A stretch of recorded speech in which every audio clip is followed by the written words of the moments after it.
অন্তিম আহুতি। ইন্দ্রজিতের যজ্ঞ সম্পন্ন হতে চলেছে, শীঘ্র করুন ভ্রাতালক্ষণ।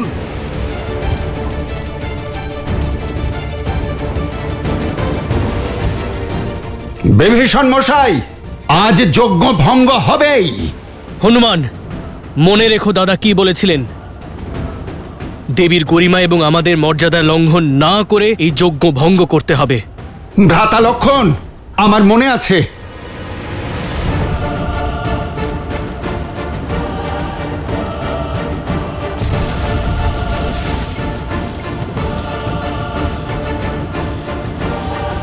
জয় শ্রীরাম।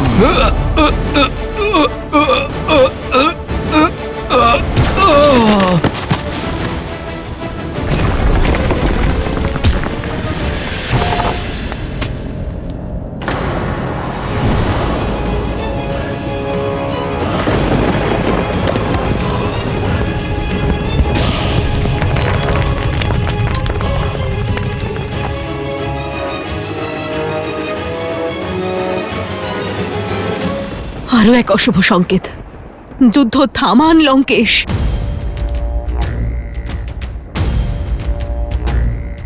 ভালো করেই জানো আমার উত্তর কি হতে পারে। যাও গিয়ে পূজা সম্পন্ন করো। যতগুলি পুষ্প এই পাত্রে আছে লঙ্কেশ, ততজন যোদ্ধাই আপনার সেনায় বর্তমান। আর হয়তো ওই কটা দিনই বাকি রাক্ষস কুল ধ্বংস হতে। ইন্দ্রজিৎ, যখন থেকে ইন্দ্রজিৎ যজ্ঞাগৃহে ঢুকেছে, একটার পর একটা অমঙ্গল ঘটে চলেছে। আমি প্রত্যেকটা স্থানে অশুভ সংকেত দেখতে পাচ্ছি লঙ্কেশ। পুজোর পুষ্প মাটিতে পড়ে যাচ্ছে, প্রদীপ নিভে যাচ্ছে, পুজোর সামগ্রী পড়ে যাচ্ছে। আমার ভয় করছে লঙ্কেশ। এখনো সময় আছে, ডেকে নিন আপনার পুত্রকে, ডেকে নিন আপনার ইন্দ্রজিৎকে। মহাদেবের ভক্তরা কখনো ভয় পায় না, এটা তোমার ভ্রম। কোনো অনিষ্ট ঘটছে না।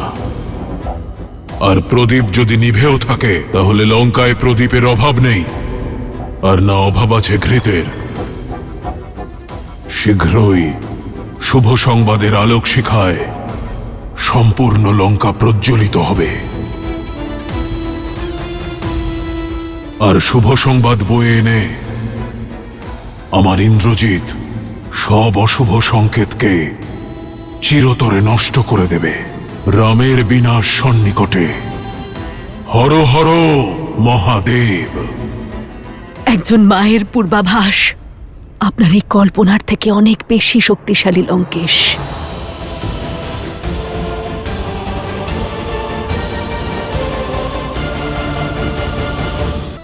যেভাবে তোমার সৈন্যরা নিজেদের বাঁচাতে ব্যর্থ হচ্ছে, কিছুক্ষণের মধ্যে তোমারও এই অবস্থা হবে রাম। যতক্ষণ না লক্ষণ এবং আমাদের সৈন্যদলের উদ্দেশ্য সাধন হচ্ছে, ততক্ষণ বিজয়ী হবার আরেকটু আনন্দ ভোগ করো। লক্ষণ তার উদ্দেশ্যে যেই সফল হবে, তোমার জীবনকালও তার সঙ্গে সম্পূর্ণ হবে।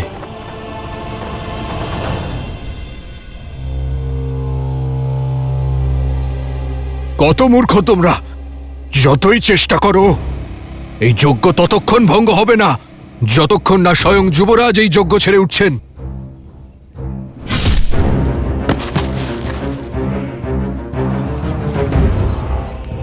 ওম হ্রিম নিকুম্ভলে শত্রুস্তম্ভ্যাবাদ্যাবাদ্য ফট।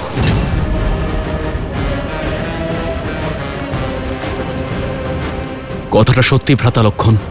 যতক্ষণ না ইন্দ্রজিৎ স্বেচ্ছায় এই যজ্ঞ ছেড়ে উঠছে, এই যজ্ঞ ভঙ্গ হবে না।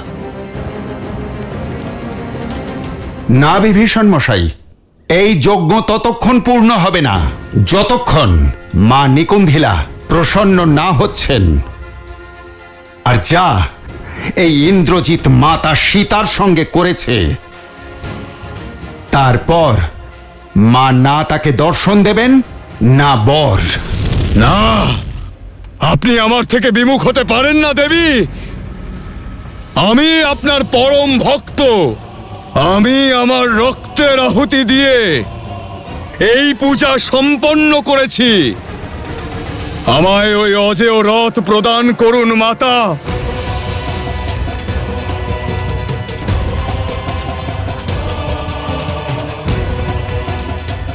না না, যদি আপনি ভক্তিতে তুষ্ট না হন তাহলে আমার জেদ আপনাকে বাধ্য করবে। তবুও আপনার সহায়তা, আপনার আশীর্বাদ আমি লাভ করেই ছাড়ব দেবী। আমি তো ভেবেছিলাম এ অতি বলশালী। ইন্দ্রকে যে হারিয়েছে সেই ইন্দ্রজিৎ। আসল সত্য তো এখন বোঝা যাচ্ছে, ও নিজের শক্তিতে এসব করেনি, এসব মায়ের শক্তির মহিমা। আরে একবার দেখো ওকে, ও তো ক্ষমতার জন্য ভিক্ষা চাইছে। মাতাকে অসহায় করবে বলে হুঙ্কার দিচ্ছে। সঠিক কথা বলেছেন কাকা, ও কেবল নামেই ইন্দ্রজিৎ। যোদ্ধা হলে ওর নিজের শক্তির উপর বিশ্বাস থাকতো, ক্ষমতা থাকলে এতক্ষণে বাইরে বেরিয়ে আসতো। এরকম লুকিয়ে ভয় পেয়ে ভেতরে বসে থাকতো নাকি? কেন ভুলছো? ওদের সবকিছুই তো ভিক্ষায় লাভ করা। যেমন পিতা তেমনই সন্তান। ওর পিতা রাবণ, ও তো বরদানের জায়গায় ভিক্ষা চেয়ে চেয়ে শক্তিশালী হয়েছে। তারপরেও আমাদের আহ্বান শুনে ভিক্ষা না চেয়ে ও বাইরে আসবেই বা কি করে? বাইরে এসে ওকে শ্রীরামের অনুজ এই লক্ষণের সঙ্গে যুদ্ধ করতে হবে। যে এখনো ও নির্বোধ শিশু, মায়ের আঁচল ছাড়া গৃহের বাইরে পা রাখবেই বা কি করে? মায়ের দেওয়া সুরক্ষা ছাড়া, মায়ের বরদান রূপী আশীর্বাদ ছাড়া ও ইন্দ্রজিৎ নয়, একটা কীট, শুধু কীট। নাদ করতে পারা মেঘ, তুচ্ছ মেঘনাদ।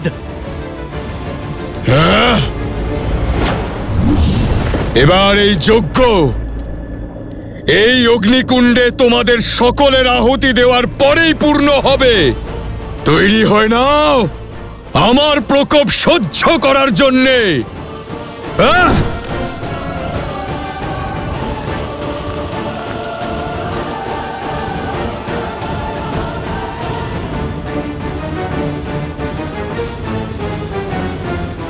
নাও, হয়ে গেল যজ্ঞ ভঙ্গ। এই যজ্ঞ ততক্ষণ ভঙ্গ হবে না যতক্ষণ না আমি এই যজ্ঞ সম্পন্ন করব। আর এই যুদ্ধ ততক্ষণ শেষ হবে না যতক্ষণ না আমি তোমাদের শেষ করে ফেলছি। একের বিরুদ্ধে অনেক।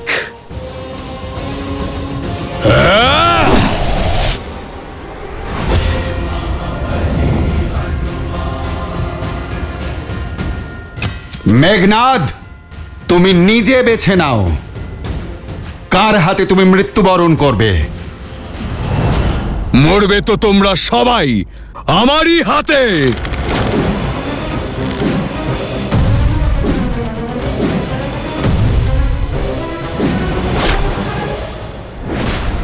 কি হলো মেঘনাদ? আমার সাধারণ বাণেই তোমার অস্তিত্ব কেঁপে উঠল।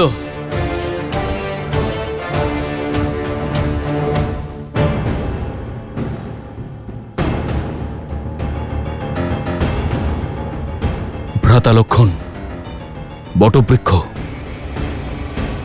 ইন্দ্রজিৎ যেন এই অবধি পৌঁছতে না পারে।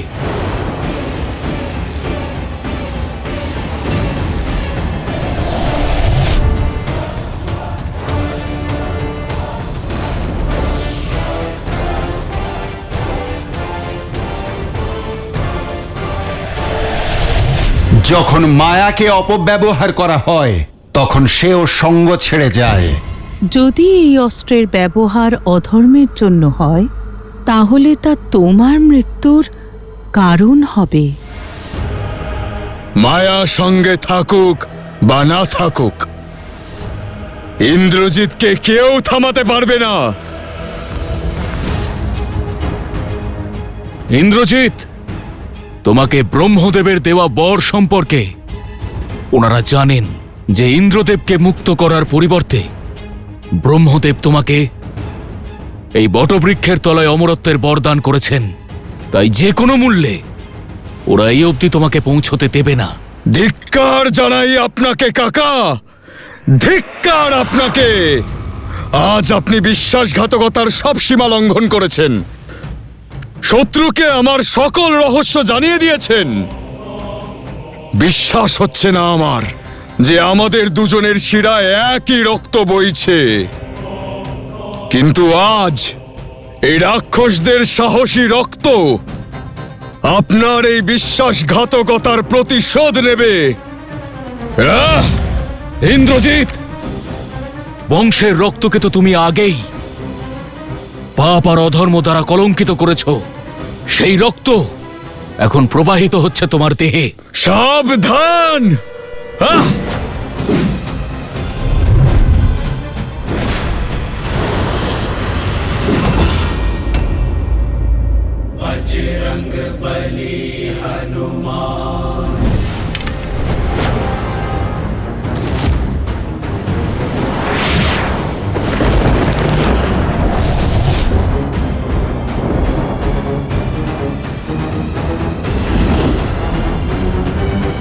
জমাস্ত্র, এটা নিক্ষেপ করলে সবার ভেতর থেকে প্রাণ কেড়ে নেবে।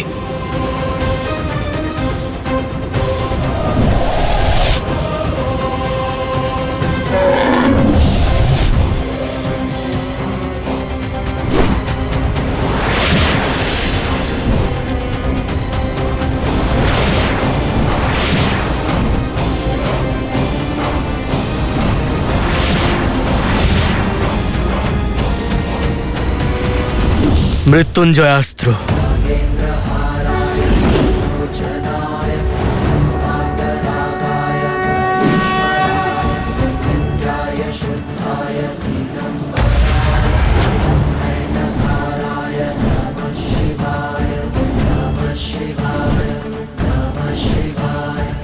আচ্ছা, তুমি মৃত্যুঞ্জয় অস্ত্র চালালে তাহলে, কিন্তু মেঘনাদের অস্ত্রের এখনো আকাল পড়েনি।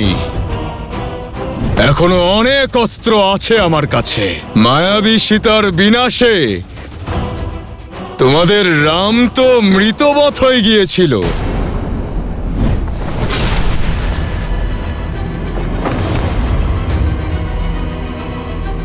আজ তোমাদের সকলের মৃতদেহ দেখে তিনি তো আত্মহননের পথ বেছে নেবেন। বিভীষণ, হনুমান, সুগ্রীব, অঙ্গদ, নলনীল, কেউ আর মাঝখানে আসবে না।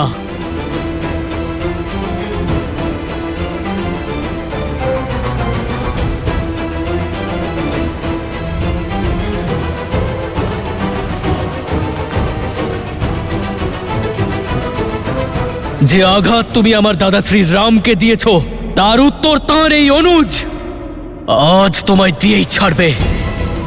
নিজের বৌঠানের অপমানের প্রতিশোধ নিয়েই ছাড়বে। ওনার এই পুত্র সম দেবর ইন্দ্রজিৎ কখনো পরাজিত হয়নি। তাহলে প্রস্তুত হও নিজের জীবনের প্রথম পরাজয় আর অন্তিম সময়ের জন্য। ইন্দ্রজিৎ!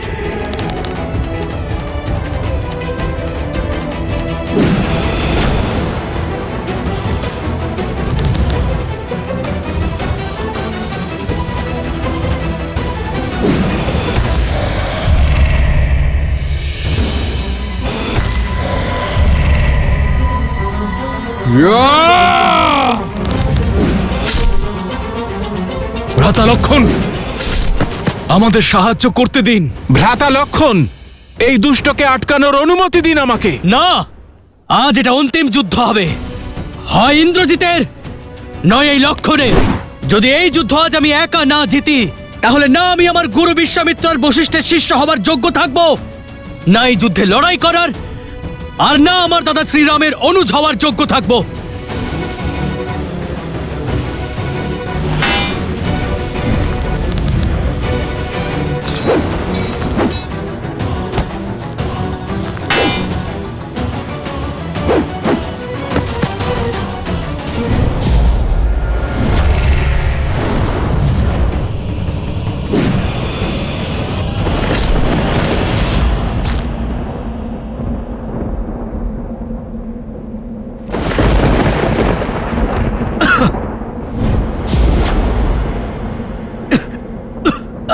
দেখো মূর্খ লক্ষণ, কোথায় আছি আমি।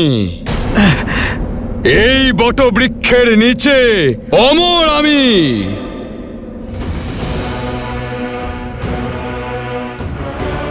এবার মরবে তো তোমরা সবাই, আর সবার প্রথমে মরবে এই বিশ্বাসঘাতক কাকা, তারপরে ওই উদ্ধত মর্কট হনুমান। কোথায় গেল? কোথায় গেল? ভয় পেয়ে আবার পালিয়ে গেল না তো তার রামের কাছে? আয় বানর, বাইরে আয়। রামের ভক্ত, সামনে আয়। সামনে পিছনে উপর নিচে প্রভু শ্রীরাম তো সর্বত্র রয়েছেন, আর ওনার এই ভক্ত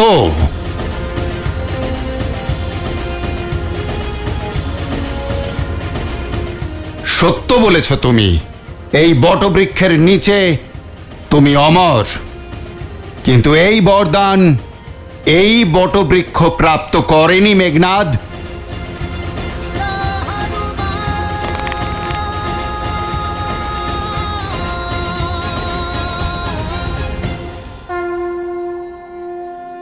জয় শ্রীরাম।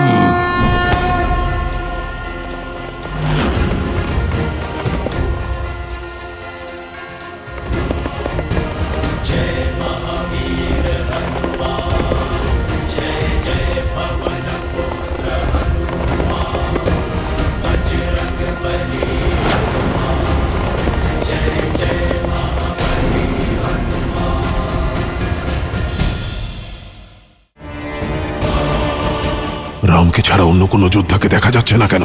তাহলে কি বিশ্বাসঘাতক বিভীষণ বাকি যোদ্ধাদের ইন্দ্রজিৎ? রাবণ বুঝতে পেরে গেছে প্রভু।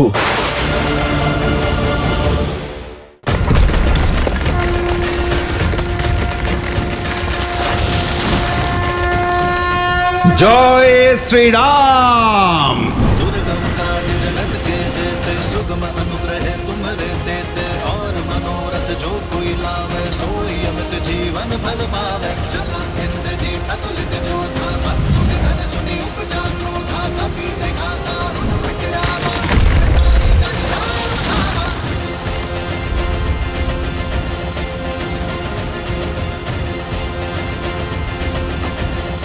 ইন্দ্রজিৎ, যদি ওই বটবৃক্ষের শীতল ছায়া চাও, তাহলে প্রভু শ্রীরামচন্দ্রের চরণে আশ্রয় নাও।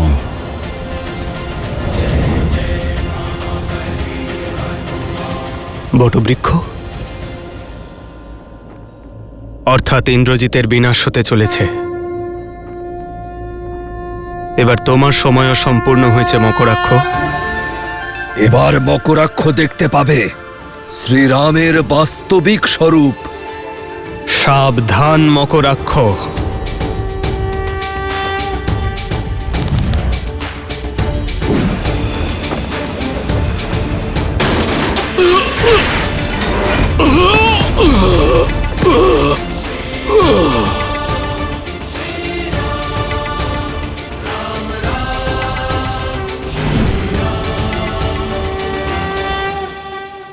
হঠাৎ যুদ্ধের মোড় ঘুরে গেল কিভাবে? আর এই বৃক্ষই বা এলো কোথা থেকে? রাম ব্যতীত কোনো বানর যোদ্ধাকে দেখা যাচ্ছে না, না হনুমান, না লক্ষ্মণ, না সুগ্রীব, না অঙ্গদ, বিভীষণকেও দেখা যাচ্ছে না। মনে হচ্ছে কোনো বড় সড় ষড়যন্ত্র করেছে এরা। অতি শীঘ্রই লঙ্কেশকে ব্যাপারটা জানাতে হবে।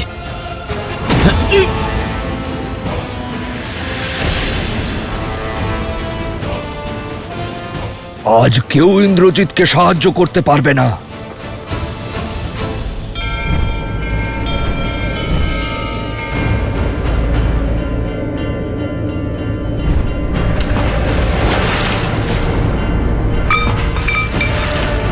দেখুন আমাদের দেবালয়, চারিদিক তছনছ হয়ে যাচ্ছে লঙ্কেশ। ওই কলসটাকে দেখুন, নিভে যাওয়া প্রদীপগুলো দেখুন। এবার অন্তত অশুভ সংকেতগুলো বুঝুন। আপনি যুদ্ধ করতে চান, যুদ্ধ করুন। আটকাতে চাইলে আটকান, সীতাকে রাখতে চান বা ফিরিয়ে দিতে চান, সিদ্ধান্ত আপনার। শুধু আপনার কাছে একটাই অনুরোধ লঙ্কেশ, আমার ইন্দ্রজিৎকে রক্ষা করুন। আমার কোল শূন্য হওয়া থেকে আমাকে বাঁচান, বাঁচান লঙ্কেশ। কিচ্ছু হবে না আমাদের পুত্রের, কিচ্ছু হবে না।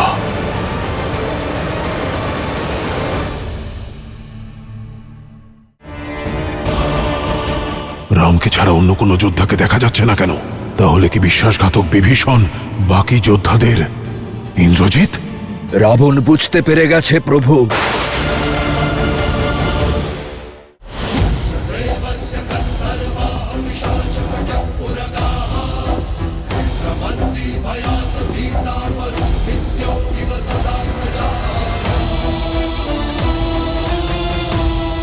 মূর্খ!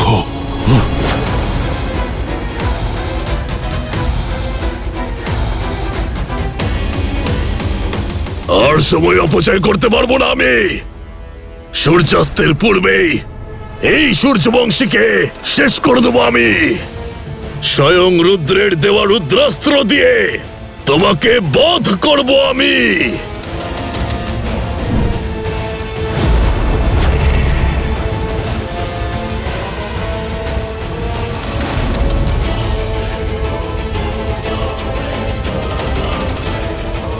রামকে ছাড়া অন্য কোনো যোদ্ধাকে দেখা যাচ্ছে না কেন? তাহলে কি বিশ্বাসঘাতক বিভীষণ বাকি যোদ্ধাদের? না,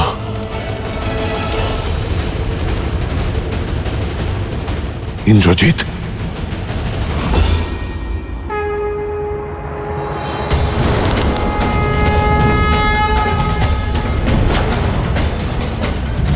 শক্তি অস্ত্র। হে শক্তি অস্ত্র, রুদ্র অস্ত্রকে পথ দেখান।